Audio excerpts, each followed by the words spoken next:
Buongiorno e ben ritrovati con il TG Flash di New Sicilia. Di seguito i titoli più importanti della mattina. Firmati dal Presidente della Regione Renato Schifani e dalle prefetture gli accordi riguardanti la costruzione dei due nuovi termovalorizzatori che sorgeranno a Bellolampo in provincia di Palermo e nella zona industriale di Catania, due opere strategiche per rivoluzionare la gestione dei rifiuti in Sicilia.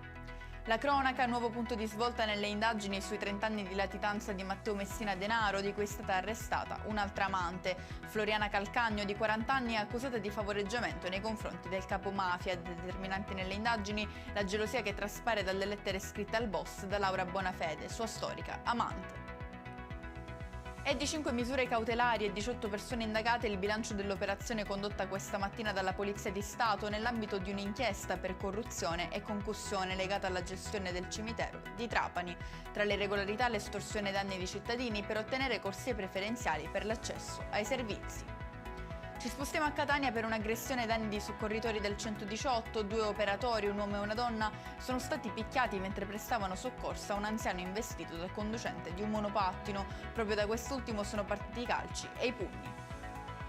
Torna simbolicamente in campo il giovane arbitro Diego Alfonsetti, 19 anni, aggredito a riposto in provincia di Catania. Lo ha fatto prima del calcio d'inizio del derby Lazio-Roma, affiancando la squadra arbitrale. Un segno forte e concreto contro la violenza negli stadi, soprattutto nei confronti dei giovani direttori di gara.